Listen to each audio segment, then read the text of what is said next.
Since Monster Hunter World, it was the start of title updates, where before we would be one and done with the game and not have many updates after. Then with these updates, there would come hype with each one that would come out. What new monsters we'll be getting to enjoy for years to come, hunting the monster endlessly. Monster Hunter World's expansion, Iceborne, then came out with its final update, leaving the game completely finished with no more to come later on. The last big monster update from Iceborne was probably one of the most hyped up monsters in Monster Hunter World, Fatalis. This was the perfect final monster to have for the game and a perfect send-off to Iceborne. Now with Monster Hunter Sunbreak in the picture, following the same formula with title updates and hyping up every monster that we'll be getting for the next year, what will be the final update? What will be the monster that will send off Sunbreak and finish off the game? Will it be something new? Or will it be returning big monster from the previous game installments? Hello everyone, my name is Koi, so welcome all of your faces to a brand new video. In this video, I'll be talking about what monster we could be getting to finish up Sunbreak. Yeah, this might be a tad bit early to talk about, and no, I'm not underappreciating the content that we are getting right now, since we have just started getting updates and a lot more is coming.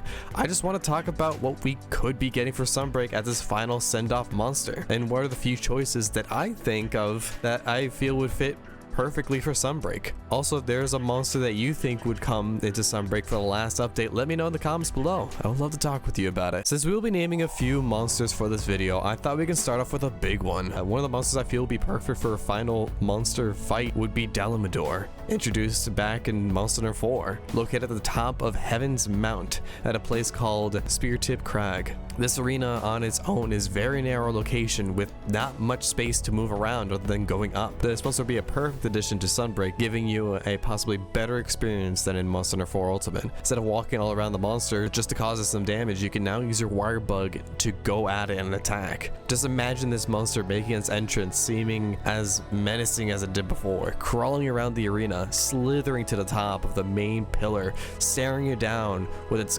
glaring serpent-like eyes and its spiked up back.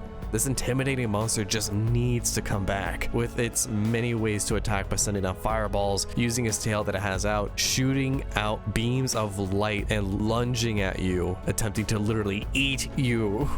This monster is insane, having to take down each part of its body to take this monster down.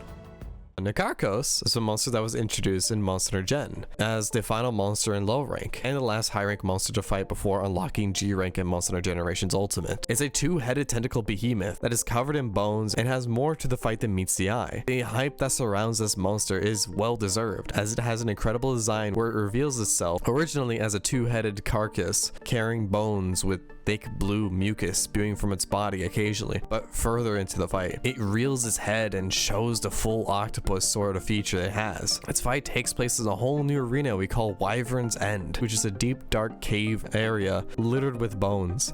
With each fight in each rank, it reveals more of its moves, starting off with a low rank, coming back into high rank, and then when it came to G rank, it revealed that it could do some abilities of monsters that you have fought before, like Brachydios with the slime blast effect on one of its long tentacles. This monster with its dangerous dragon beam attacks and mucus is incredible and so much fun to fight. This fight has different stages where the monster can begin to glow rainbow as well and shoot out devastating dragon beams. It has a gigantic beam that reaches the opposite end of the map and is tricky to dodge and is a one-shot killer type move. It'd be amazing to see this behemoth return and rise. Who better to bring than the lifeless monster itself, probably the most terrifying monster to look at in the entire franchise. Gogmazios. This oily beast is massive, with its body structure looking a lot like Gormagala and Shigaru Magala, but definitely a lot bigger. This monster coming from Monster Hunter 4 Ultimate, being one of the last monsters you fight. Gogmazios creeps into the scene at your headquarters in Dundurma's battle quarters. Yourself as a hunter are met with this massive monster as it oozes out oil from its body, and with a Dragonator lodged in its back. And as it arches back, you can see under the chin that with what looks like another face. Based on the hunter's notes in the game,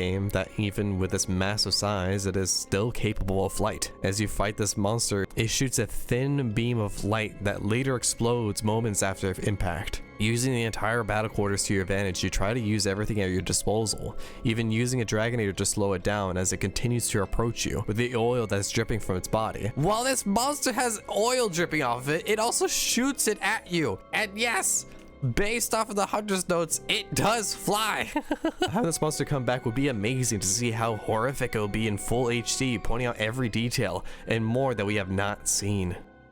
Amatsu would be a pretty popular choice, as the monster has been quite well known in the previous generations, and even when it came out to Ibushi appearing in that one cutscene, many people theorized that it was Amatsu at first. Amatsu would blend in well with the original story and those mystical, mysterious, serpent-like monsters. It debuted back in Portable 3rd in the Sacred Pinnacle and grew popular due to its unique design and less annoying wind mechanic, like some other Elder Dragon that we know. Amatsu would admittedly be similar to Naru or Ibushi, but bringing back the Sacred Pinnacle would be a treat, and the armor was always amazing to mix with the transmogs. Amatsu has some mighty attacks in its battle and increasing mechanics that would be more fun than annoying in Rise, unlike how it was in previous games. The monster is always flying, so with the added mobility from the wire bugs, it'll be easier to reach the monster. One of its moves is a cinematic attack where it flies high into the sky, far out of reach of anyone, and shoots out water beams down at the hunters. It can be an incredibly powerful attack. It can be tricky to dodge as well, as it's a super fast attack. Amatsu would make an awesome final fight for the game, and a full HD